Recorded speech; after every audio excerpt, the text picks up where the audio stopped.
Bienvenue dans la saison 2 de Fame, le podcast qui donne la parole aux femmes audacieuses, marseillaises et entrepreneuses. Aujourd'hui, j'accueille une invitée qui s'appelle Myriam et qui est tout autre que la fondatrice de To The Love. Salut Myriam, ça va ? Salut Laurine, ça va, tu vas bien ? Oui, alors merci d'avoir accepté de participer à ce podcast. Je suis très honorée de t'avoir en tant qu'invitée. Merci à toi, surtout parce que je trouve que c'est très important de pouvoir mettre en avant des femmes qui ont entrepris pour motiver celles qui souhaitent entreprendre. Donc vraiment merci. Je t'en prie, et de toute façon, Fame, c'est ça, c'est une safe place pour les entrepreneuses ou les futures entrepreneuses. J'ai pour habitude de faire clapper chacune de mes invitées, donc je te laisse. Hop. Ok. Premier épisode de la saison 2 de Fame avec To The Love. Donc je vais te laisser te présenter et présenter ta marque. Alors moi c'est Myriam, j'ai 26 ans, je suis la fondatrice de la marque To The Love. Je suis de Marseille. La marque To The Love, c'est un institut de beauté spécialisé dans la restructuration des sourcils et le rehaussement de cils. C'est un institut qui propose aussi des formations et une marque de produits cosmétiques spécialisée dans la croissance des cils et l'entretien des cheveux. Au niveau de mon parcours scolaire, j'ai un parcours scolaire un petit peu à la base classique et après ça a changé.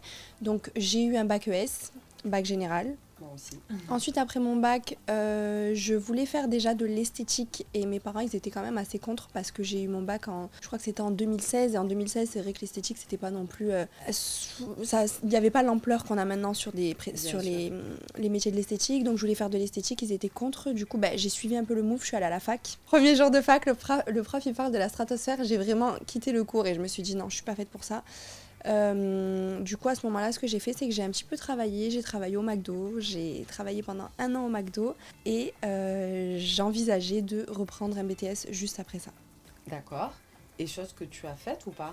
Alors du coup après avoir travaillé pendant 1 an au McDo, mon objectif c'était vraiment de retourner à l'école. Je voulais pas rester dans cette situation parce que je voyais toutes mes copines venir manger le midi, elles étaient toutes à la fac, elles faisaient toutes quelque chose. Et ce que j'ai fait c'est que après le McDo, j'ai convaincu mes parents que je voulais aller en BTS esthétique. C'était un BTS payant et ils étaient toujours contre ce domaine de l'esthétique, tout ça, mais en fait je leur ai montré que j'avais tellement envie. Je leur ai montré qu'en gros j'allais me le financer toute seule parce que j'avais pu travailler au McDo, j'avais mis un peu d'argent de côté et du coup je leur ai dit voilà, faites-moi confiance, vous allez voir, ça va bien se passer. Et aussi je tiens vraiment à préciser quelque chose de très important, quand j'étais à l'école, quand j'étais au lycée, je pensais que j'étais une élève moyenne, je me trouvais... pour moi c'était j'étais une élève dans la moyenne on va dire, j'avais 10, 11, 12 mais c'était pas non plus des notes excellentes sûr. Et c'est ensuite quand j'ai fait vraiment un BTS qui me plaisait, c'est-à-dire que quand je suis rentrée en BTS esthétique je me suis rendu compte que j'étais moyenne parce que j'étais juste dans une filière qui était pas faite pour moi, parce que quand je suis rentrée en BTS je me suis rendu compte que c'était ma passion. Et quand tu fais quelque chose qui te plaît, t'as même plus l'impression de travailler et du coup au niveau des notes ça se voit. Je suis tout à fait d'accord avec toi et d'ailleurs je rebondis sur ça.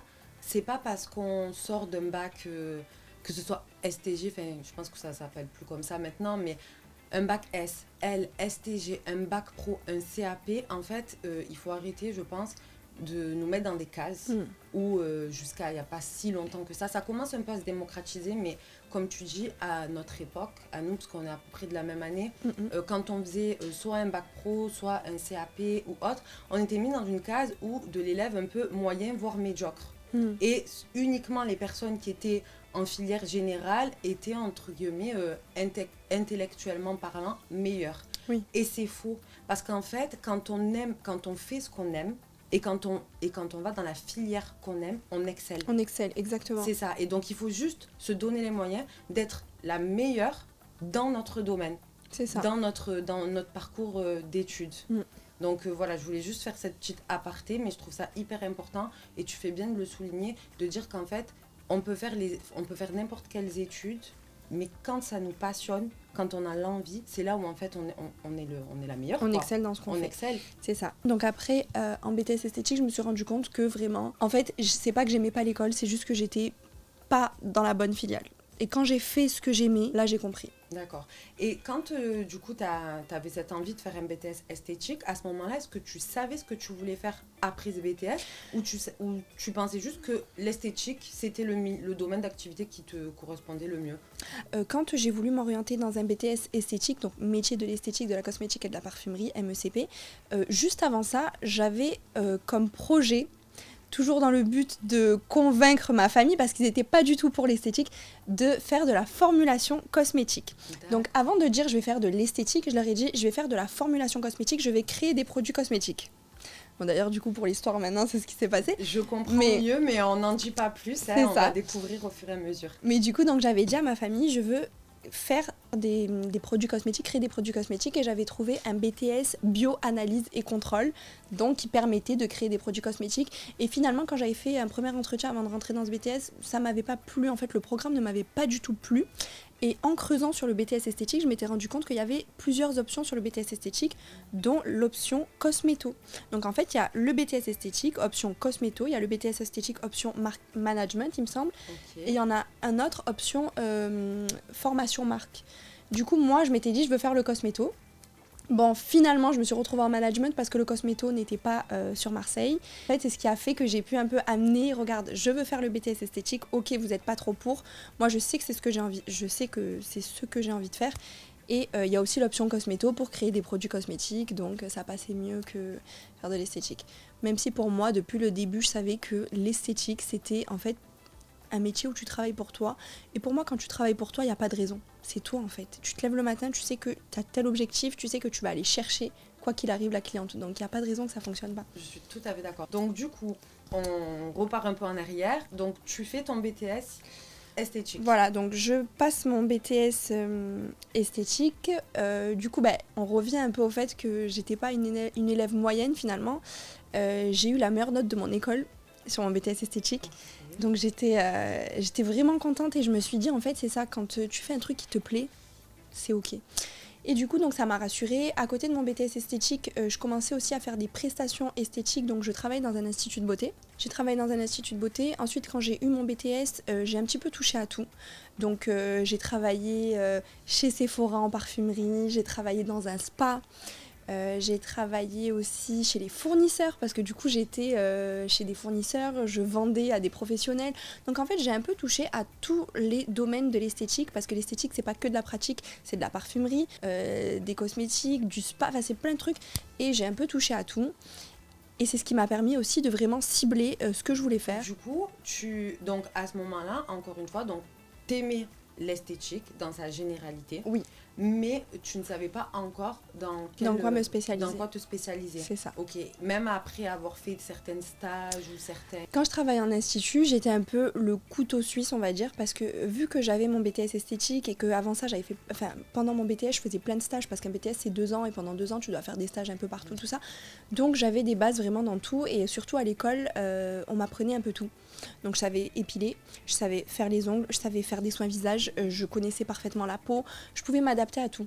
Donc j'étais un peu le couteau suisse dans l'institut. Sur une journée, je pouvais aussi bien faire des épilations le matin, une pose d'ongles l'après-midi, ensuite le soir finir par des soins visage. Ça, je faisais un petit peu tout. Après je touchais, l'esthétique c'est pas la coiffure, donc j'ai jamais vraiment touché les cheveux, mais en tout cas je faisais vraiment tout dans l'esthétique et j'essayais de tout bien faire. Et c'est ensuite par la suite que je me suis dit que en fait c'est quand j'ai commencé à travailler à domicile, quand j'ai arrêté tout ce qui était institut, tout ça, que je me suis dit ok maintenant il faut se spécialiser. Donc avant de commencer le domicile, tu t'es posé cette question et tu t'es dit bon dans quoi je vais me spécialiser. Quand j'ai arrêté de travailler en parfumerie, en institut, tout ça, et que je me suis posée, que je me suis dit bon maintenant je pense que je peux me déplacer chez les gens. Parce que moi, il faut savoir que je ne voulais pas forcément recevoir chez moi. J'avais plus envie de me déplacer. J'étais pas forcément à l'aise à ramener du monde chez moi, tout ça. Je me suis dit, donc c'est plus simple. En plus, j'étais jeune, j'avais ma voiture. Enfin, voilà, j'avais le temps surtout et j'avais que ça à faire. Donc, j'étais OK. Donc, je me suis dit, maintenant, je vais me déplacer. Mais forcément, quand tu te déplaces, si tu fais des épilations du corps avec la cire, ça va être compliqué. Si tu fais... En fait, il y a plein de trucs qui devenaient compliqués en se déplaçant. Ah oui, enfin... Tout le côté technique exactement, très compliqué, ça devenait compliqué, ouais. Tout ça. Du coup j'essayais de prioriser tout ce qui était assez facile à faire et recherché, comme par exemple les épilations sourcils au fil. Ça pour moi c'était un objectif. Je me suis dit, parce que en plus dans les endroits où j'ai travaillé avant ça, personne ne savait faire le fil, et je trouve qu'en 2000, parce que moi là je parle c'était en 2019-2020. D'accord. Donc c'était avant le Covid. Avant le Covid, c'était des années en fait où les gens, ils étaient encore sur la cire. Il n'y avait pas énormément de fils sur Marseille. Je crois qu'il n'y avait qu'un seul institut qui proposait le fil. Donc c'était très rare. C'était connu parce que voilà, mais c'était encore le truc un peu traditionnel. Ma tante, elle sait faire le fil. Ma cousine, elle sait faire le fil. Je suis tout à fait d'accord Mais avec c'était toi. pas l'institut où je vais faire le fil. Et en fait, à ce moment-là, je commence à me dire, bon, je commence à voir qu'il y a quand même ce truc autour des sourcils parce que je me déplaçais du coup chez les clientes et à ce moment-là, je faisais que des rehaussements de cils et des prestations autour des sourcils. Donc je faisais que les cils et les sourcils. J'ai jamais fait les extensions de cils parce que c'est pas des prestations avec lesquelles j'étais à l'aise et c'est jamais. Moi, j'ai dû le faire 1 ou 2 fois sur moi, ça me plaisait pas. Et c'est vrai que j'ai toujours voulu travailler sur mes clientes comme j'aimais qu'on travaille sur moi et malheureusement, c'est pas une prestation que j'ai aimée sur moi. Donc, disons que je l'ai éliminée. Ça s'est fait par élimination pour les extensions.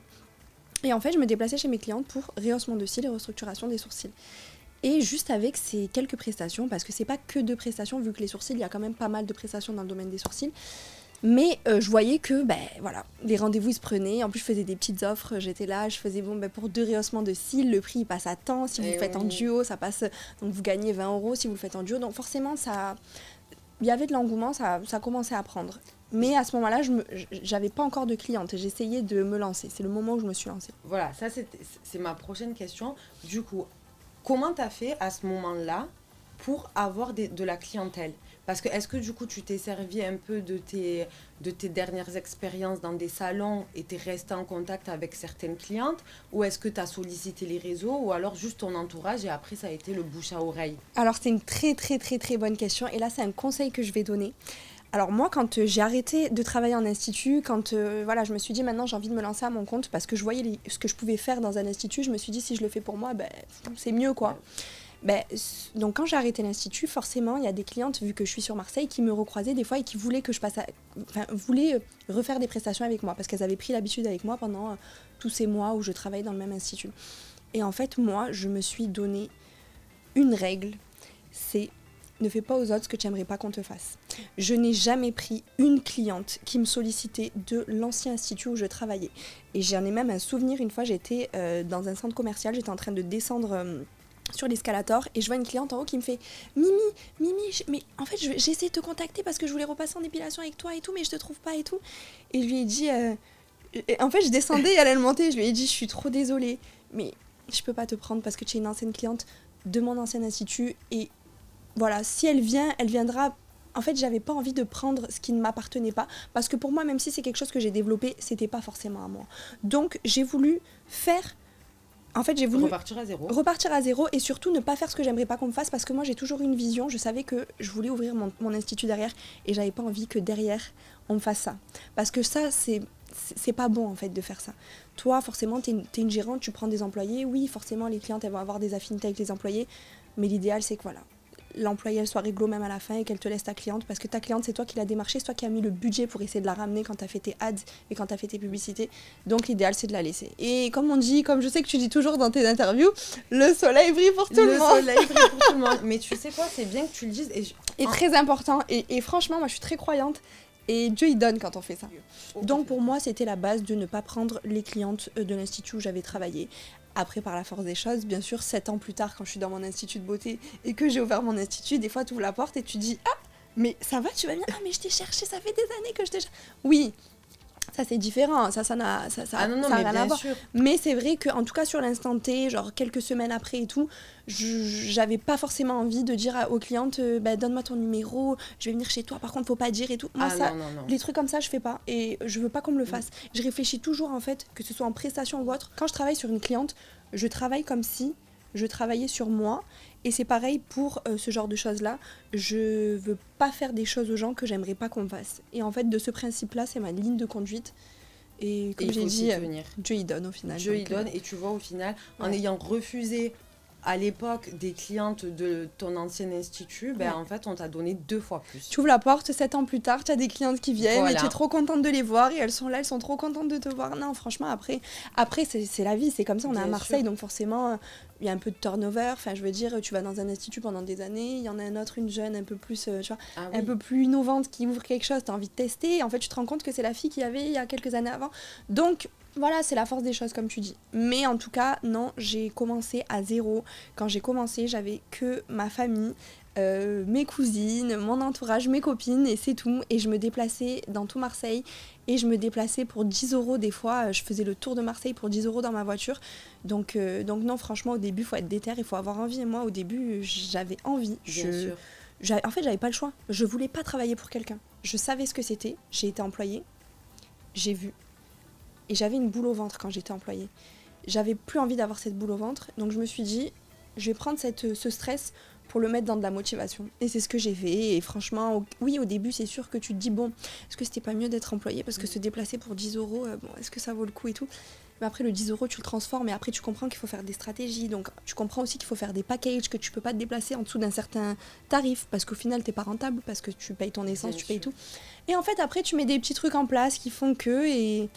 Et ça me fait penser, j'en profite, peut-être l'ouverture sur un petit débat, mais moi je te rejoins, je suis tout à fait d'accord avec toi par rapport, en fait au début quand on commence, bien évidemment qu'on va pas être rentable dès les débuts, on est obligé de faire des concessions, comme tu as dit, des fois oui tu te déplaçais pour 10 euros, au final en soi, bon bah c'était que 10 euros, ça couvrait peut-être pas tous les frais, mais derrière c'était pour fidéliser ta cliente, pour qu'elle te rappelle, pour qu'après quand tu puisses augmenter tes prix, elle suive en fait. Et c'est vrai que souvent, moi, à titre même perso, on me reproche en général de vouloir soit être pas cher ou soit de vouloir faire limite gratuit, de ne pas trouver ma rentabilité dans les différents projets que je peux avoir. Et c'est vrai que je réponds toujours, mais en fait, il faut du temps.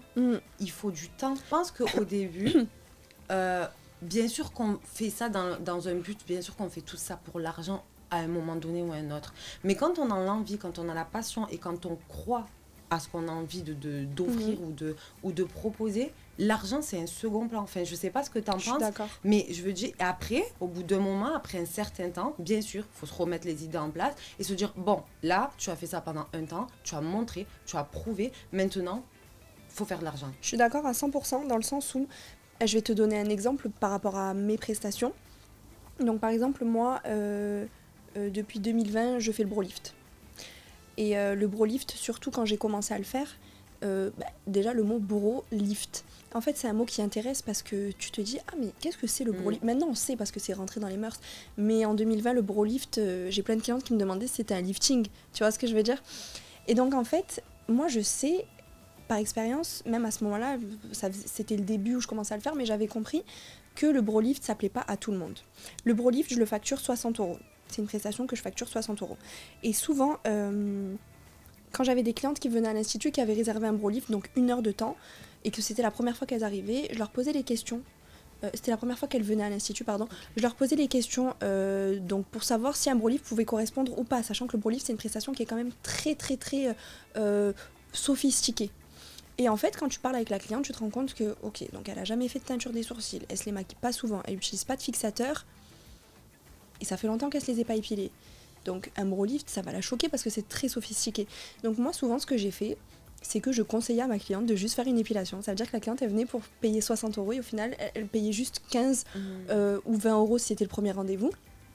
Ou juste une teinture, une prestation beaucoup moins onéreuse du coup.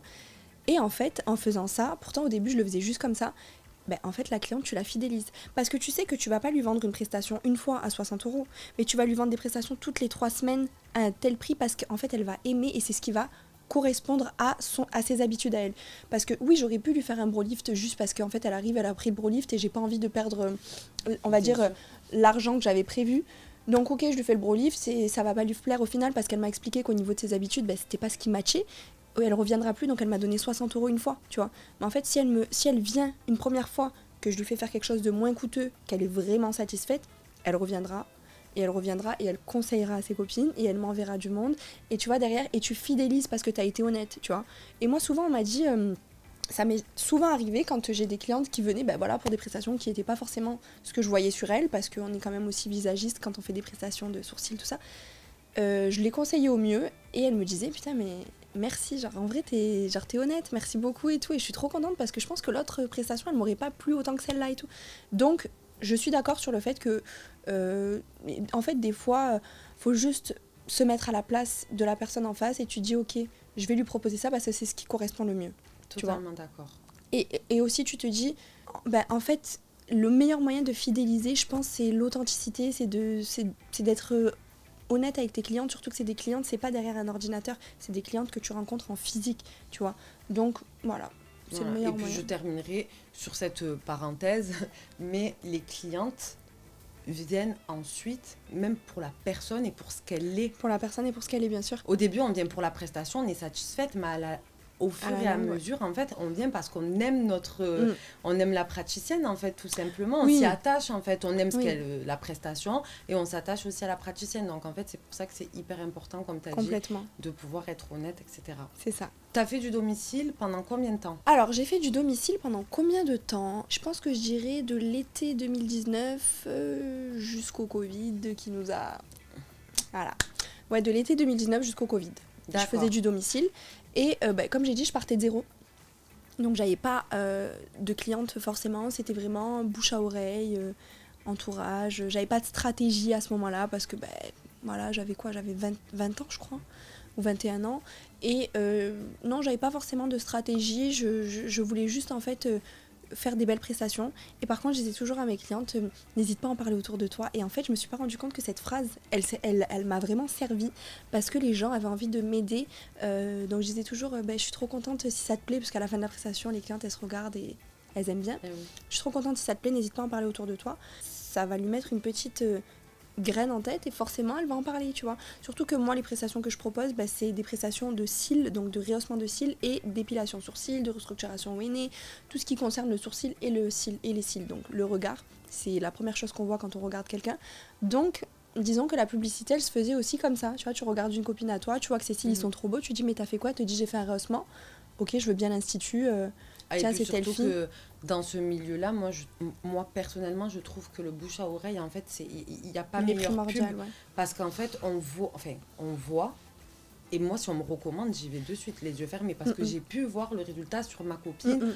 Si j'ai kiffé, honnêtement, je ne vais même pas gaspiller mon temps à chercher, je vais aller tester. Oui, parce qu'on voit. C'est vraiment bien de pouvoir voir la prestation. C'est ça. La publicité, en fait, pour les prestations d'épilation sourcils, de cils, tout ça, elle se fait en physique.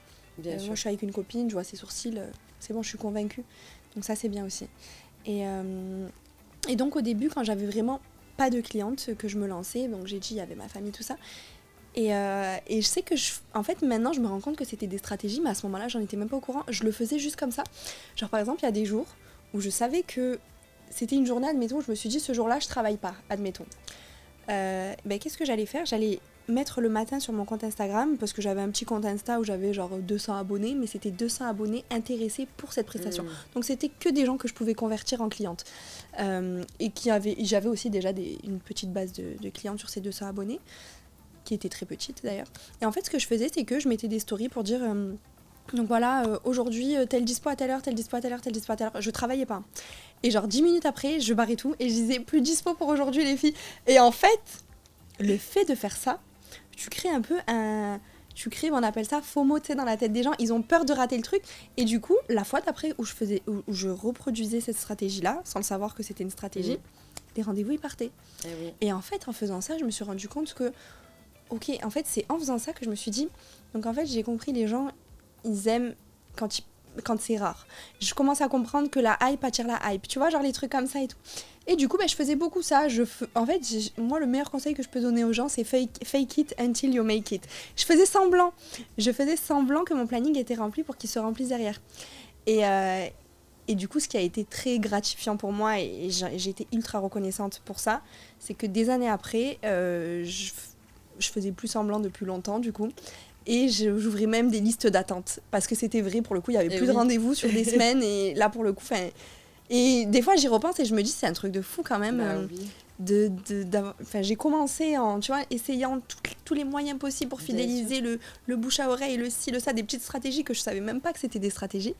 Et après, un jour, tu te dis, ok, je suis hyper reconnaissante. Parce que je savais qu'au début, j'étais en mode fake it. Et là, maintenant, mes clientes, elles m'appelaient, je leur disais, mais je suis désolée, liste d'attente, les filles, il n'y a pas d'autre choix. Donc, toutes celles qui se lancent, et en particulier dans l'esthétique, le petit chips de Mimi. Fake it until you make it. Ok, alors, la base, les filles. Du coup, on continue. Covid. Du coup, Covid, donc confinement. Et en fait, moi, vu que je vivais que de ça, qu'en fait, comme tout le monde, tu vois, on se retrouve confiné et tout. Et en fait, moi, j'ai un peu pris cette période. Bon, franchement, le Covid, c'est pas une bonne période parce que moi, je suis pas du tout casanière. J'aime bien être très active. Je suis tout le temps en train de faire quelque chose. Donc, ça a été compliqué pour ça. Mais du coup, je me suis creusé la tête et je crois que je devais avoir j'avais pas trop d'abonnés, je devais avoir même pas 500 abonnés à ce moment-là. J'avais créé un truc que j'avais appelé The Beauty Programme. Et en fait, je disais à mes clientes comment vous pouvez prendre soin de vous avec les aliments que vous avez dans votre cuisine, vu qu'on pouvait plus sortir de chez nous. Oui. Donc j'avais fait un genre de programme, se faire un gommage une fois par semaine avec du sucre, du miel, récupérer du café, se faire mélanger avec de l'eau de coco, plein de petits trucs comme ça naturels, et je mettais en story, c'était complètement gratuit. Je disais aux filles, voilà, pour toutes celles qui ont envie de prendre soin d'elles pendant cette période de Covid et qui ont des trucs dans leur placard, voilà, je vous envoie le programme, envoyez-moi un message, je vous envoie le programme. Et en fait, en faisant ça, j'avais gagné quand même pas mal d'abonnés parce qu'il y avait plein de filles qui me suivaient pas et qui me disaient bonjour, j'aimerais bien avoir le programme et tout. Et franchement, ça, j'y ai repensé ce matin du coup parce que j'essayais de me refaire un peu mon parcours. Et je trouvais que c'était bien parce que tu vois, maintenant il y a pas mal de programmes et tout, de coaching, tout ça. Et je me suis dit, pareil, sans réfléchir, je voulais juste apporter de la valeur aux filles qui me suivaient. C'était le Covid. Moi, la valeur que je donnais à la base, c'était une valeur en physique quand je faisais les sourcils, quand je faisais les cils, le rehaussement. Et là, je me suis dit, qu'est-ce que je peux donner sans être là physiquement? Du coup, un programme. Et franchement, ça a grave fidélisé les clientes parce que après le Covid, toutes les clientes à qui j'avais envoyé le programme, tout ça, elles ont toutes repris rendez-vous avec moi. Et là, le domicile, ça avait bien pris. Donc après le Covid, je reprends le domicile. Sauf que là, je me rends compte que, ok, il y a beaucoup de monde pour du domicile. Et je me déplaçais beaucoup. Et bon, après, malheureusement, il y a toujours des annulations, tout ça. Donc ça commençait à devenir un petit peu compliqué de faire du domicile parce que ça y est, les clientes, elles commençaient à vraiment, tu vois, à m'attendre. Enfin, il y avait vraiment ce truc où mon planning était rempli. Ça y est. Là, j'avais plus besoin de fake it. Ça prenait. Franchement, c'était... Voilà. Et du coup, bon... Après, attention, il y avait des journées, des fois, où t'as 4 annulations dans la journée, tu sais pas, t'as l'impression que... Le sort s'acharne. Tu te dis, le sort s'acharne, qu'est-ce qui se passe aujourd'hui? J'ai refusé des clientes, j'ai 4 annulations. Mais après ça, malheureusement, ça arrive tout le temps. Du coup, là, on en est là. Et en fait, qu'est-ce que je me dis? Je me dis, bon... Je pense que pour que je sois efficace, en fait, je commençais à réfléchir efficacité. Je me trouvais plus efficace parce que du coup, je me déplaçais, je perdais du temps dans les embouteillages, j'avais pas mal d'embouteillages. Des fois, j'avais des clientes en ville, je galérais pour me garer, je mettais des 30 minutes à trouver une place. Ça commençait un peu à devenir épuisant, pesant sur ça. J'avais pas forcément le budget pour ouvrir un institut et je pense, pour moi, à ce moment-là, ma clientèle, c'était pas une clientèle qui pouvait assurer l'ouverture d'un institut. J'avais des clientes, mais voilà, j'étais complète sur une semaine, j'étais pas complète sur plusieurs semaines. Donc, je me suis dit... L'idéal, ce serait de trouver un salon de coiffure avec une petite cabine à louer et d'ouvrir une petite cabine, comme ça mes clientes elles viennent et au moins je suis plus efficace, comme ça je pourrais vraiment faire du 8h, 19h, 20h parce que je faisais des grosses journées, hein. Franchement au début on est toujours des terres, on fait des grosses journées et au moins c'est vraiment du temps où je travaille, c'est pas du temps que je passe dans ma voiture à aller mettre l'essence parce que je dois aller à là, sachant que moi j'étais sur Marseille et alentour, donc je me retrouvais à Istres, ensuite je devais retourner vers Sormiou, enfin c'était vraiment... le Tour de France, je faisais. C'était le Tour de France en voiture tous les jours. Donc voilà, donc j'ai commencé à chercher, j'ai cherché de partout et j'ai trouvé un petit local à louer dans un salon de coiffure. Rapidement, ça l'avait fait avec la patronne, je me suis installée dans le salon de coiffure et du coup, j'ai eu le truc de me dire, ok, maintenant que je suis installée dans un lieu, je vais reprendre tout ce que je sais faire. Donc je me rappelle que j'avais dépensé, je crois, 2500 € et j'avais racheté tout, donc aussi bien pour faire des massages du corps, pour faire des pédicures, pour faire du semi-permanent, pour faire des comblages gel du coup, pour faire en fait un petit peu de tout, des épilations du corps, tout ça. Okay. Donc j'étais retournée j'étais retournée dans le truc où je me disais maintenant que je suis posée, je peux tout faire et dans ma tête si je pouvais tout faire, je pouvais avoir plus de clientes, plus un meilleur chiffre, tout ça. Bon, voilà, j'avais réfléchi comme ça. Et finalement, au bout du premier mois, dans ma tête, ça a été rapide. Je me suis rendu compte que déjà, j'aimais tellement faire les cils et les sourcils que des fois de faire des épilations du corps, bon, j'étais là en mode, ok, je fais une épilation du corps, mais j'ai hâte la cliente d'après pour lui faire ses sourcils. En fait, j'avais trop envie de faire des sourcils. C'était vraiment le truc. En fait, mon délire, c'était cils-sourcils. Je sais pas pourquoi. Le regard. Ma passion, c'était qu'une cliente arrive avec des sourcils épais, broussailleux, tout ça, et que je les structure, mais... En fait, voilà, j'aimais que ça. Donc, je continuais parce que je faisais quand même des prestations. Et en fait, je me disais, bon, j'ai acheté aussi tout le matériel. J'ai acheté des couleurs de vernis. Enfin, j'ai acheté plein de trucs. Et je voyais que ce qui se faisait le plus aussi, c'était mes prestations autour du regard. Et donc, je crois que c'était au bout de 1 mois et demi, 2 mois que j'ai réfléchi. Je me suis dit, en fait, bon, ça sert à rien d'acheter l'huile de massage, le ci, le ça. Et c'est des trucs que j'ouvre et que je fais 2-3 fois, alors qu'en fait, les prestations principales sont axées autour du regard. Et c'est ce qui fait que, disons que c'était un peu, ça commençait à devenir mon expertise. Mais sans que je le sache. C'était juste mon feeling. Moi, je marche beaucoup à l'intuition. Deuxième conseil, marcher à l'intuition. Et donc, j'étais en mode, j'ai envie de faire ça. Donc, ce que j'ai fait, c'est que de fil en aiguille, j'ai arrêté de commander tout ce qui était vernis, tout ça. Et je faisais que des prestations cils, donc rehaussement de cils et sourcils. Et après, voilà, je vais vraiment commencer à me spécialiser. Donc là, on était fin 2020. Je commençais à me spécialiser avec ce que je savais. Donc j'avais mon BTS esthétique, mon CAP esthétique, mais j'avais pas forcément de formation à proprement dit dans le domaine du regard. Et donc, je crois que c'était en novembre, on avait été reconfinés. Il me semble qu'en novembre, on avait été reconfinés. Et quand on était reconfinés, moi j'étais chez moi, je me suis dit, mais en fait, pourquoi je vais pas me former avec des filles qui sont vraiment professionnelles dans les prestations du regard, donc dans tout ce qui est rehaussement de cils, épilation des sourcils au fil, restructuration au henné, brow lift, vraiment des filles qui sont calées dans ça. Et je cherche en fait, j'ai cherché en France et j'ai pas trouvé ce que je voulais. Et faut savoir que, moi, comme j'ai dit, je suis vraiment la génération Instagram. Mmh. Et pour moi, je suis aussi la génération où on n'a pas de limite. Je sais pas si je fais partie de la Gen Z. Je sais pas si on fait partie de la Gen Z. Mais... Je sais pas non plus. Mais genre, tu sais, on est la génération où en fait... Années 90, quoi. Années 90. Et on se dit quoi ? On se dit que un billet d'avion pour aller se former, c'est OK. Tu vois, oui. Ça va jamais être un frein. Et donc, de là... Je vais sur Insta, je commence à regarder et moi il faut savoir que je suivais une Bromaster, donc ça s'appelle Bromaster, les filles qui sont vraiment calées dans les sourcils, qui était exceptionnelle et la fille elle était en Ukraine. Et je regardais tous les jours ses photos, je regardais tous les jours ses vidéos, son travail je le trouvais exceptionnel et ce qu'elle faisait je ne le trouvais pas ailleurs. Et du coup, un jour comme ça, je vais sur Google Traduction, je lui envoie un message et tout, je lui demande si elle forme et elle me dit oui je forme, je lui demande ses tarifs et franchement ses tarifs ils sont super intéressants. Et je lui demande de me détailler la formation, elle me la détaille et tout. Et je réfléchis. Et je me dis, mais en fait, je vais aller en Ukraine me former. Parce qu'elle est trop forte. Et pour moi, ça a fait sens dans ma tête parce que, tu vois, dans les pays de l'Est, les prestations esthétiques, elles viennent souvent des pays de l'Est. Si tu regardes bien, donc il y a manicurie russe, injection à la russe, volume russe. Tout vient à peu près des pays de l'Est, de Russie, tout ça. Moi, c'est vrai qu'à la base, je voulais aller en Russie, parce que j'avais aussi d'autres Bromasters hyper fortes en Russie, mais on est quand même fin d'année 2020. Le confinement vient juste... Enfin, le confinement, il y a des pays qui sont encore confinés. La Russie, pour le coup, on ne pouvait pas y accéder. Et donc, du coup, l'Ukraine, pour moi, c'était le meilleur compromis. Parfait compromis, je pouvais y aller.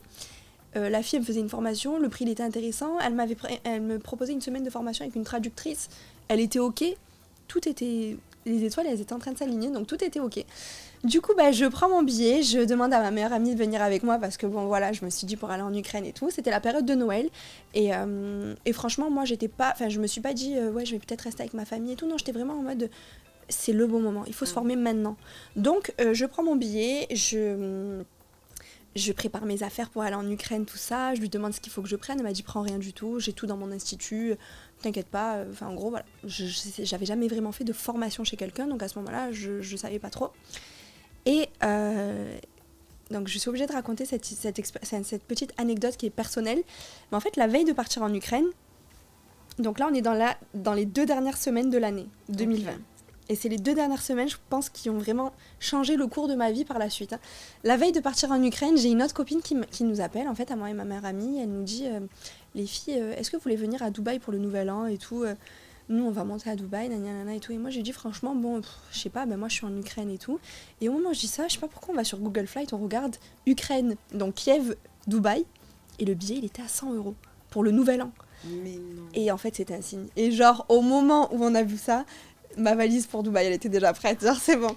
Du coup, en fait, ça se chevauchait parfaitement. Mais en fait, c'était parfait parce qu'en fait, moi, je comptais partir une semaine en Ukraine et rentrer en France pour le Nouvel An. Et finalement, je me dis, ok, je fais une semaine en Ukraine et je fais une semaine à Dubaï. Parce que ça faisait sens. Et je sais pas pourquoi je sentais qu'il fallait que j'aille à Dubaï. Du coup, j'ai dit à ma copine, bon ok, on prend les billets et tout. Et je me rappelle, on prenait les billets, on sautait tellement qu'on était genre... Pour nous, c'était un truc de fou. Genre, on va en Ukraine. Pour moi, ma vie, là, ça y est, prenait un autre tournant. Je vais en Ukraine, je vais me former. Ensuite, je vais aller à Dubaï. J'avais jamais vraiment voyagé toute seule, tout ça. Donc, c'était franchement, limite, genre, je repense à ça, je suis émue et tout parce que c'était un bon truc. Du coup, voilà, donc je vais en Ukraine, je me fais former avec. Donc, elle s'appelait Ksiena. D'ailleurs, c'est un nom de. Les Ukrainiennes, elles s'appellent beaucoup Ksiena en général. Donc, je me forme avec elle dans son immense institut qui a été magnifique. Elle me fait venir tous les modèles. Et en fait, avec elle, j'apprends, je perfectionne mon rehaussement de cils parce que je savais faire le rehaussement, mais je perfectionne. Ce qui veut dire que elle me donne des fournisseurs, elle me donne les liens pour les fournisseurs, elle me donne plein d'infos. En fait, elle me donne vraiment. À ce moment-là, elle m'a donné de la valeur dans ce que j'allais pouvoir proposer quand j'allais revenir en France. Donc je perfectionne mon rehaussement de cils, je perfectionne mon épilation au fil parce que je savais un peu faire le fil, mais je l'ai perfectionné vraiment avec elle.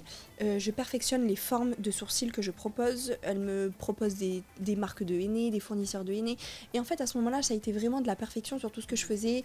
Elle m'a appris plein de choses sur le brolift, ce que je ne savais pas, parce que moi, le brolift, c'était un peu de l'autodidacte aussi. Je l'avais vu, j'avais essayé de le faire. Et en fait, à ce moment-là, je me dis, ok, donc c'est vrai que seule, j'avais réussi à faire. Mais avec elle, ce qu'elle m'a appris, je vais pouvoir me démarquer. Je sentais en fait que tout ce qu'elle m'avait appris, parce que j'étais hyper concentrée pendant une semaine, elle avait fait venir des tas de modèles, les filles elles étaient trop contentes de passer avec moi et tout. Donc je sentais que en une semaine seulement, en ce laps de une semaine, j'étais passée de je savais faire les prestations à je faisais des très belles prestations. Et du coup, voilà, donc je me suis formée avec elle, j'étais ultra satisfaite, j'ai obtenu mon diplôme, j'ai même des photos sur Instagram où je montre un peu, je crois que j'avais 22 ans du coup, et j'avais écrit à tout juste 22 ans, je réalise mon rêve, je me forme à l'étranger avec la meilleure bromaster du monde, parce que pour moi je trouvais que c'était la meilleure, je la trouvais vraiment trop bien et tout, trop gentille. Et du coup, voilà. Et donc ça, c'était la période formation à l'étranger que je ne regrette pas du tout, parce que sans ça, peut-être que mes prestations, elles n'auraient pas été aussi qualitatives que qu'elles ont pu être par la suite. Et je suis franchement, alors chapeau, c'est tout à ton honneur en étant aussi jeune à l'époque et puis même quand on sortait d'un confinement, etc. Et franchement, je trouve qu'il n'y a pas mieux que de se former à l'étranger. En fait, d'acquérir de nouvelles compétences, de nouvelles façons de faire, parce que tout vient de l'étranger au final, en fait. Nous, c'est vrai qu'on est... Enfin, désolée, mais on n'est pas précurseur de pas mal de choses, malheureusement. Donc, en fait, à chaque fois, nouvelles techniques qui viennent de Londres, des États-Unis, etc. Et ensuite, ça arrive en France. Donc, toi, tu as fait la démarche de te déplacer et d'aller chercher ça. Ah, franchement, chapeau. Ouais, en fait, il ne faut pas hésiter, en vrai. Ça coûte quoi, au final? Un billet d'avion? Bah mais alors, après, avec tout ce qu'on apprend... Pour être honnête, ça coûte limite moins cher. Genre, vraiment, pour être honnête. En tout cas, au moment où je l'avais fait. Aussi. En tout cas, au moment où je l'avais fait, après, je sais pas, mais pour être honnête, ça coûte moins cher de se former à l'étranger pour le coup. Et franchement, super expérience pour moi. J'ai été trop contente et pourtant, je parlais pas très bien anglais. Elles avaient fait venir une traductrice. Mais c'était fou de me dire que je suis avec des Ukrainiennes qui m'apprennent une prestation. En fait, pour moi, je sentais que... au fond de moi, je sentais qu'il y avait un truc qui était en train de changer parce que ça prenait un nouveau tournant. Et même... Au niveau de mon compte Instagram, j'en parlais beaucoup parce que je communiquais énormément sur ce que je faisais et je recevais des messages, mais plein de messages de clientes du coup qui m'avaient à domicile au début. Ils me disaient oh là là, je suis trop contente, j'ai qu'une hâte, c'est que tu rentres pour tester en fait tes nouvelles prestations, même si c'était les mêmes mais améliorées. Et du coup voilà, donc ensuite il y a la période, donc juste après l'Ukraine, on va à Dubaï avec mes copines. C'était pas du tout un voyage professionnel, c'était juste pour faire le nouvel an à Dubaï. Et voilà, et ensuite je rentre en France. Mais c'était important juste de dire Dubaï parce qu'en fait quand je suis rentrée en France, donc je retourne travailler dans la cabine. À ce moment-là, j'avais aussi changé de cabine, j'ai oublié de le préciser, mais ça se passait pas super bien avec la première cabine où j'avais loué. Donc je suis allée dans une autre cabine, dans un salon de coiffure, donc une copine à moi qui s'appelle Chérine. D'accord. Et franchement avec elle, c'était trop bien. Donc je suis restée 1 mois avec elle. Et donc, quand je reviens de Dubaï, je lui dis, ouais, il faut que je te parle et tout. Donc, il y avait d'autres filles aussi dans le salon qui faisaient des prestations. Des filles, d'ailleurs, qui sont très connues sur Marseille, qui travaillent super bien. Et je leur dis, les filles, il faut que je vous parle et tout. Et avant même que je dise ce que je voulais faire, elles me disent, bon, c'est bon, tu vas aller vivre à Dubaï. J'ai dit, je crois que j'ai envie d'aller faire des prestations. Là-bas et tout. Et du coup, elles m'ont grave encouragée. Et je me rappelle qu'il y a une des filles qui m'avait dit, surtout si je te donne un conseil, n'aie pas honte. Si tu es amené à rencontrer des gens un peu connus sur les réseaux sociaux, tout ça, n'aie pas honte de parler de ce que tu fais. Et je trouve que c'est un conseil important de dire aux gens, n'ayez pas honte d'en parler. Parce que ce que vous faites, ça intéressera toujours quelqu'un. Et quand bien même si vous le dites et que la personne sur le moment, elle n'a pas l'air très intéressée, vous lui mettez quand même une idée en tête. Et le jour où elle a envie de faire une prestation, elle se rappellera qu'il y a vous qui proposez ça. Et du coup, c'est un très bon conseil qu'on m'avait donné. Et ensuite vient la période Dubaï. Ok. Donc voilà, en vrai pour la faire courte, Dubaï, je suis arrivée à Dubaï avec ma meilleure amie. Au début je connaissais vraiment personne. J'avais vraiment personne, pas de contact, absolument personne. Et je faisais beaucoup d'annonces. C'était beaucoup sur les forums, je mettais beaucoup d'annonces sur Facebook, tout ça. Et un jour je vais faire les sourcils à une maquilleuse qui s'appelle CM, qui est d'ailleurs ma copine jusqu'à maintenant. Et en fait, je lui fais les sourcils. Sur le moment, bon, elle aime trop le résultat. Il me semble que je lui ai fait le brow lift. Je lui ai fait le brow lift. Même à Dubaï, le brow lift, c'était pas très développé à ce moment-là. Ok. On était en 2021, donc ça restait quand même très nouveau. Je lui fais le brow lift. Elle aime trop le brow lift. Et en fait, moi, je le savais pas, mais CM, c'était la maquilleuse de l'émission Maman est célèbre. Ok. Et donc, au moment où je lui fais les sourcils, moi, elle aime trop contente, trop gentille. On s'entend super bien, on échange les Insta et tout. Et le lendemain, je me réveille et je vois qu'il y a une influenceuse, donc Hilary, je sais pas si vous vous rappelez, Oui. qui m'envoie un message sur Instagram. Deshti. Hilary Deshti, Oui. ça a été ma première influenceuse qui m'envoie un message sur Instagram. Et du coup, donc elle me demande de venir lui faire les sourcils parce qu'elle a un tournage, tout ça. Et en fait, je vais chez Hilary. Et en fait, de fil en aiguille, donc quand je suis chez Hilary, il y a Martika qui me contacte. Et ensuite, il y a Jazz qui te contacte. Et ensuite, il y a un tel. Et en fait, tu te retrouves... C'est bien de le souligner parce qu'en fait, au final, tu n'as pas démarché d'influenceuse. Alors oui, moi j'ai des... En fait, non. Le truc, c'est que moi... donc Hilary, ça a été la première qui m'a contactée. Non, moi je pense que j'envoyais des messages et après on me répondait, tu vois. Ok. Mais par contre, ce qui est important, c'est que quand je faisais des influenceuses, au contraire, par exemple, si j'allais faire les sourcils de Jazz, admettons, j'allais démarcher plein de copines à Jazz. Donc en envoyant souvent le même message, tu vois, pour dire hello, je suis sur Dubaï, ça t'intéresse, je peux te faire les sourcils, le rehaussement de cils, j'ai une technique qui vient d'Ukraine, nanana et tout. Et en fait, pourquoi je faisais ça? Parce que je me rappelle qu'à chaque fois que tu fais une influx, ses copines, les autres influx vont regarder la story et du coup, elles vont se dire est-ce qu'elle m'a contactée, elle, parce qu'elle travaille bien. Et après, quand elles voient que tu as envoyé le message, elles sont trop contentes et en fait, elles te répondent pour te dire oh, je suis trop contente, oui, si tu peux venir tel jour et tout.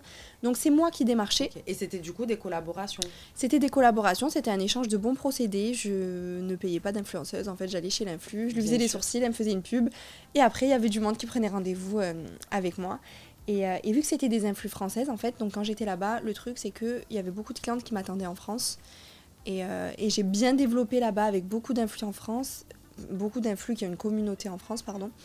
Et voilà, et quand je suis rentrée ici en France, au bout de quelques mois passés là-bas, et je me suis rendu compte que, ok, il y avait beaucoup de clientes qui voulaient passer avec moi, parce que du coup, j'avais réussi un peu à créer cet engouement, on va dire, autour de mes prestations. Et surtout, je m'étais donné la visibilité. Parce que mon travail... Alors oui, je m'améliorais de jour en jour et j'essayais de m'améliorer, mais c'était vraiment la visibilité qui me manquait. Et à ce moment-là, voilà, je me suis donné la visibilité. Et donc après vient la période où du coup je rentre en France. J'en rentre en France. Au début, je savais pas quoi faire parce que j'avais pas forcément beaucoup d'argent de côté et je commençais à chercher un local et je me disais bon, je pense qu'il est temps pour moi d'ouvrir un local parce que relouer une cabine dans un salon...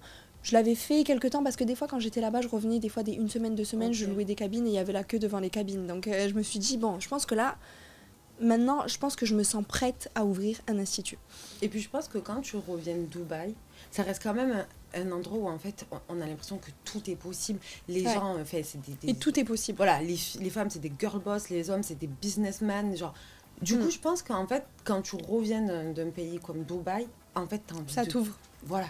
Ouais. T'as envie d'imposer, t'as envie d'être là et t'as envie de tout faire en fait. T'as plus de limites, je pense. Et puis ça ouvre, ça change ton état d'esprit, ta façon de voir les choses, de penser business, tout ça. Donc je pense que c'était la suite logique. Complètement. D'avoir ton propre institut. En fait, le fait, je pense, d'être partie aussi à l'étranger, je suis sortie de ma zone de confort. Quand je suis arrivée là-bas, je connaissais personne. Et je me suis rendu compte que... Alors c'était dur, hein, c'était pas facile parce que c'est très compliqué d'être à l'autre bout du monde seule. J'étais avec ma meilleure amie, donc ça aussi c'était quand même bien. Mais tu connais personne et tu te dis en fait c'est soit je vais vers les gens, soit je reste chez moi et c'est comme si j'étais restée à Marseille quoi. Oui. Je vais sortir pour voir personne, non. Donc tu es obligé d'aller vers les gens.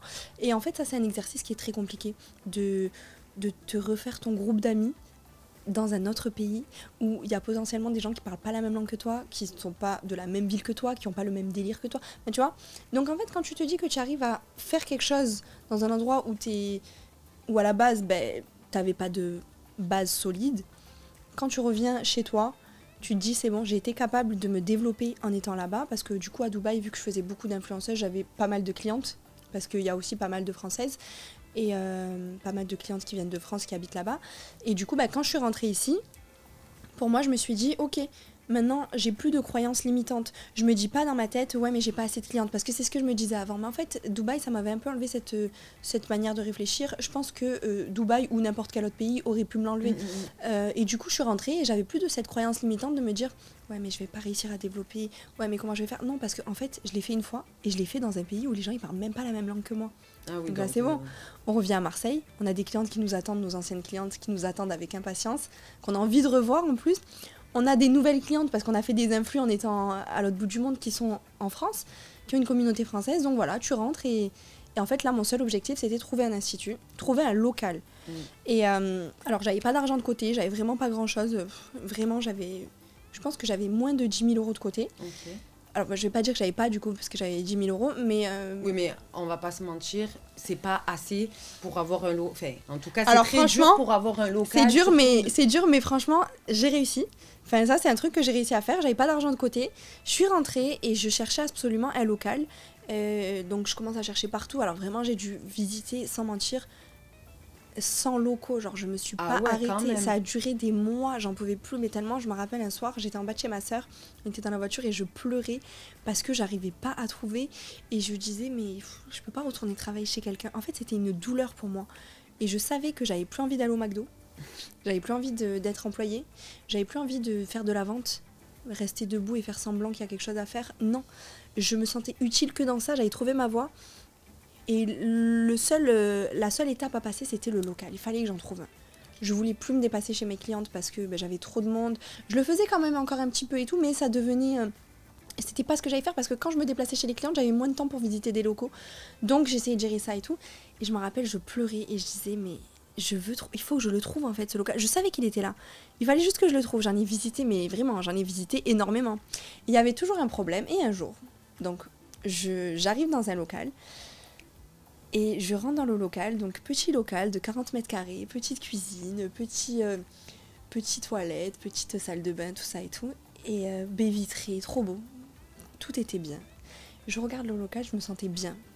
Sur le moment, je me dis, ok, cet endroit, il est bien. Loyer intéressant. Tout était bien. Et en fait, donc je m'étais facilement garée, parce que c'est des choses importantes, tu vois, le stationnement et tout. Et je sors du local. Et ça, c'est le truc qui m'a fait... je me suis dit, c'est bon, ce local, en fait, il m'attendait. J'ai galéré pour trouver mon local parce que celui-là, il m'attendait. Je sors du local et il y a écrit ma date de naissance en face du local. 05-11. Je suis née le 5 novembre. Il y a écrit 05-11 en face du local. Et je fais ça. Et je me rappelle que ce jour-là, j'ai dit, c'est bon. C'est un signe. C'est bon. C'était limite. Tu vois, quand tu es facilité comme ça, c'est que c'était ça. Bah oui. Je galérais parce que moi, je voulais aller là. Non, je voulais un local ici. Et je cherchais un truc avec un parking, un truc avec une clim. On un peut truc pas avec... tout avoir. J'ai pas tout eu. Franchement, j'ai pas tout eu dans ce local parce qu'il n'y avait pas de clim. J'ai dû la poser. Mais franchement, je suis bien dans ce local. Et du coup, ça a été le local de mon institut de beauté. Ok, super. Qui se trouve au 6 rue Gaz du Midi, dans le 8e à Marseille, donc vers Le Rouet, Perrier et Castellane. Ok, tu as un bon emplacement. Très bon emplacement, et en plus, comme j'ai dit, voilà, j'avais moins de 10 000 euros, et franchement, avec moins de 10 000 euros, j'ai lancé mon truc, quoi. J'ai fait que des trucs, en fait. T'as acheté un fonds de commerce ? Non, j'avais pas de fonds de commerce à acheter. J'ai fait de la location. Enfin, j'ai loué mon local. Il n'y avait pas forcément de fonds de commerce. Donc, il y avait juste besoin de repasser un coup de peinture, d'acheter mes trucs à moi. Mon père, il bricole, donc il est venu, il m'a fait un peu mes petits trucs et tout. D'ailleurs, ça, c'est un truc que j'oublierai jamais parce que voilà. Trop important de solliciter aussi ses proches pour ce genre de moment. Personne n'avait jamais ouvert un truc dans ma famille. J'étais la première à entreprendre, donc je savais pas trop où je mettais les pieds. Et je sais pas, il y avait ma date de naissance en face. J'étais ok. Il y avait ma date de naissance en face. J'étais obligée de le prendre, ce local. Donc c'est bon, pour moi, c'était ok. Ok. Et du coup, ce local s'est appelé To The Love. Et donc, en fait, voilà, j'ai ouvert mon institut et j'ai appelé mon institut To The Love. Il me semble que je l'ai ouvert en mars 2022. Donc, je l'ai ouvert en mars 2022. Et voilà, pour moi, c'était le début de tout. Et pour moi, c'était le début de tout. J'avais du stress. À côté de ça, je me disais, ok, j'ai pas beaucoup investi parce que moi, quand j'entends que des gens mettent des sommes astronomiques dans des instituts, je peux comprendre, mais franchement, moi, le conseil que je donne, c'est investissez le moins possible. Essayez de... Voilà, c'est pas grave si c'est pas Instagrammable au début, vous allez le rendre Instagrammable avec l'argent que vous allez rentrer, mais ne dépensez pas des tonnes si vous n'avez pas encore rentrer quelque chose. Et si vous n'êtes même pas sûr de rentrer par derrière. Donc, tu ouvres ton premier local. Pourquoi To The Love? Alors, To The Love, pourquoi To The Love? En réalité, alors c'est un délire entre copines. Franchement, ça vient de rien. C'est quand j'étais au lycée avec mes copines, on avait regardé le film New York. Et je crois que c'est la suite du film Tout ce qui brille. Et en fait, dans le film New York, il y a un mec qui sait pas parler anglais et il dit To The avant chaque phrase. Genre, To The, il croit que s'il dit To The, je sais pas, To The table, ça rend le mot anglais, tu vois. Et je sais pas pourquoi, avec mes copines, on avait un délire. On aimait trop s'appeler... en fait, on aimait trop s'appeler To The. Genre, c'était un délire. Et ensuite, moi, mes copines, elles m'appelaient Mass, genre masseur, massiste, tu vois. Et au début, c'était To The Love Mass. Donc, de partout, elles m'appelaient To The Love Mass, To The Love Mass. Et après, je me suis dit, j'ai réfléchi, je voulais pas appeler mon institut Sourcils par Myriam ou Rehaussement de cils par Myriam. Donc, je me suis dit, j'ai envie de faire plein de trucs. J'ai pas envie juste de faire ça, des sourcils et des cils. J'avais déjà la vision de créer des produits, faire des trucs comme ça. C'est un projet qui me tenait à cœur depuis longtemps. Du coup, je me suis dit, si je mets un nom comme To The Love, qui veut rien dire, mais qui en même temps veut dire à l'amour, tu vois, donc tu peux To The Love of Beauty pour l'amour de la beauté, To The Love parce que les femmes, en fait, il faut qu'elles s'aiment aussi, tu vois, il faut s'aimer en premier, avant toute chose dans la vie, il faut s'aimer soi. Et je trouvais que ça faisait sens. Je me suis dit, ok, To The Love, tout court. To The Love, et après mon institut j'avais écrit To The Love of Beauty parce que du coup c'était non mais je trouve ça trop mignon et je me posais la question de en fait c'est un nom qui veut rien dire et souvent enfin qui ça veut pas vraiment dire quelque chose et souvent quand je forme des filles parce que je suis aussi formatrice je conseille toujours à mes élèves en formation de ne pas choisir un nom qui les définit par exemple ongles par Sarah ou lissage par truc parce qu'en fait le fait de faire ça te laisse dans une case et demain si tu veux faire je sais pas moi des épilations du corps ou que tu veux faire des massages si tu t'appelles ongles par Sarah forcément on va te cataloguer que pour les ongles alors que si tu t'appelles To The Love tu peux faire ce que tu veux parce que dans tous les cas c'est un nom qui tu vois ça, en fait c'est bien d'avoir des noms genre des surnoms qu'on vous donne mettez ça en nom pour votre activité pour que vous puissiez vraiment faire ce que vous voulez derrière. Ok. Voilà. Du coup bon je suppose mais tu ouvres ton institut ça se passe bien. Ça se passe bien. Le déclic, qu'est-ce qui a fait qu'ensuite tu as voulu faire de To The Love qui était jusqu'à présent un institut, une marque, j'ai envie de dire internationale, parce que c'est le cas. C'est le cas, parce que du coup on voit un peu partout. Alors, comme j'ai dit, moi j'étais en train de me spécialiser dans le rehaussement de cils. Et plus je faisais des rehaussements sur les clientes, donc ça faisait des années quand même à ce moment-là que j'ai ouvert en 2022 et je travaillais depuis les rehaussements, j'en ai commencé même quand j'étais en BTS esthétique, donc en 2017, ça faisait des années que je faisais ça. Et en fait, j'avais souvent des clientes qui venaient pour faire des rehaussements et qui avaient des cils abîmés. Il faut savoir qu'à cette période-là, on était vraiment dans l'essor de l'extension de cils. Donc c'était en plein essor, que ce soit extension de cils ou faux cils. Alors oui, on a les prestataires qui travaillent super bien, mais on a aussi des prestataires qui, des fois, faisaient un peu comme ça, on va dire, les prestations. Et il y avait beaucoup de clientes qui avaient des cils abîmés. Et c'est vrai que c'était un truc en fait qui revenait, c'était redondant pour moi, c'est-à-dire qu'à chaque cliente que j'avais pour un rehaussement, c'est une cliente qui avait une mauvaise expérience sur ses cils parce qu'elle a fait parce qu'elle a fait une extension de cils, elle a mis des faux cils ou elle a mis un mauvais truc. C'était un peu la période où les cils c'était là quoi, il y avait des faux cils de partout, que ce soit extension ou faux cils. Et du coup, je me disais toujours, et en fait il y avait toujours des clientes qui me disaient je sais pas quoi mettre sur mes cils, franchement j'aimerais bien un truc pour les récupérer, c'était pas comme ça avant, je suis dégoûtée depuis que j'ai fait ça et on dirait qu'ils veulent plus pousser à tel endroit. Et en fait je me rappelle une fois que je parlais avec une cliente à moi qui s'appelle Amira et ça c'est un vrai souvenir que j'ai. Je suis en train de lui faire son rehaussement de cils et la fois d'avant elle avait eu les cils qui étaient abîmés et là du coup elle revient et pendant le temps où elle avait fait son rehaussement de cils elle avait utilisé un sérum sur ses cils et quand je lui fais son rehaussement je lui dis mais ils ont poussé tes cils et tout franchement t'as utilisé quoi et tout. Elle me dit ouais j'ai utilisé donc un produit, enfin je vais pas le citer parce que voilà elle me dit j'ai utilisé tel produit et tout qu'on peut retrouver en pharmacie à l'époque, je pense. Qu'on pouvait retrouver, oui, qui se vendait en pharmacie. Elle me dit j'ai utilisé tel produit, franchement je suis contente. Par contre, le produit il coûte quand même 90 €. Et en plus de ça, quand je le mets, j'ai arrêté de le mettre parce qu'en fait mes yeux ils deviennent rouges et ça me fait des traces autour des yeux. Et après elle me dit c'est dommage parce qu'en fait j'aurais tellement voulu avoir ce produit mais naturel et peut-être un peu moins cher que 90 €. Et en fait cette phrase elle a résonné dans ma tête. C'est juste cette phrase et je me suis dit c'est bon. En fait, depuis le début, je voulais faire de la cosméto parce que si on revient dans mon histoire, et oui, j'avais envie de créer. mais ça a tout son sens. J'avais envie de créer. Et là, le fait qu'une cliente, elle me dise ça, Et je me sentais quand même légitime pour créer un produit parce que je parlais de cils du matin au soir, c'était ma passion. Je parlais de cils, je parlais de cycle pilaire, je parlais d'entretien, je parlais de toutes ces choses-là avec mes clientes. Et en fait, cette phrase, elle a résonné dans ma tête.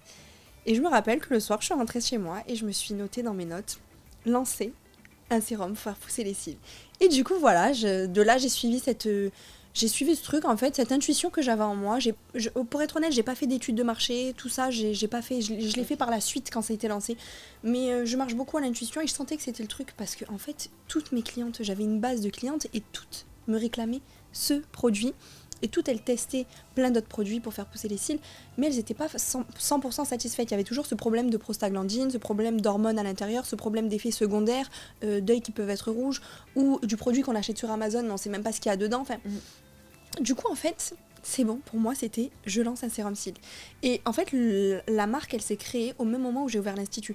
Dans le sens où, du moment où j'ai commencé à travailler en institut, que je faisais des journées de 8h, 20h à faire des rehaussements et des sourcils, et bien en fait, l'idée, elle commençait vraiment à s'ancrer en moi. Okay. Et je me suis dit, j'aime les prestations esthétiques, mais je veux encore plus donner de la valeur à mes clientes. J'avais juste envie, moi j'ai fait ça juste pour que mes clientes, quand elles viennent à l'institut, et qu'elles me disent « Oh, mais cils, ils sont abîmés », je lui dis « Bah tiens, voilà, oui, j'ai créé le sérum pour faire... J'ai créé un sérum pour entretenir tes cils et pour faire pousser tes cils. » J'avais juste envie de ça. J'avais pas pensé à toute la dimension que en fait, je vais pas vendre qu'à mes clientes, mais que je vais vendre en France, que je vais pas vendre qu'en France, que je vais vendre en Belgique, au Luxembourg, dans le monde, au Canada, aux États-Unis. Enfin, tu vois, oui. J'avais pas réfléchi à cette dimension. Moi, à la base, c'était juste, je veux donner de la valeur à mes clientes. Il n'y a pas de sérum cils avec un prix attractif sur le marché. Je me sentais légitime pour développer ça. Moi, j'ai envie de savoir, et je pense qu'on a toutes envie de savoir. Là, on a eu la première phase de Myriam, la fondatrice de To The Love, et le process, comme tu as dit. Maintenant, on veut savoir le concret. On veut vraiment savoir To The Love, la marque, les produits, toutes les stratégies que tu as pu mettre en place. Je pense que tu as pas mal de choses à dire. Oui.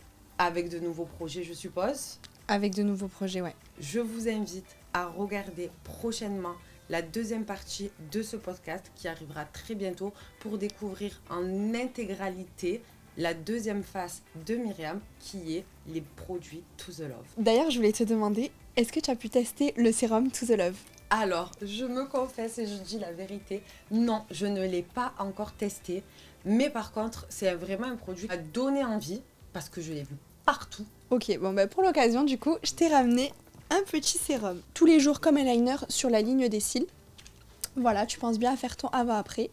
Et du coup, après, bah, tes cils, ils vont pousser. Moi aussi, j'ai hâte. To The Love. Petit unboxing. Moi, je suis pas très délicate. Ça me fait mal au cœur de voir mon packaging déchiré, mais c'est en tout cas, très beau packaging, simple, efficace. J'ai essayé de faire quelque chose d'épuré, simple.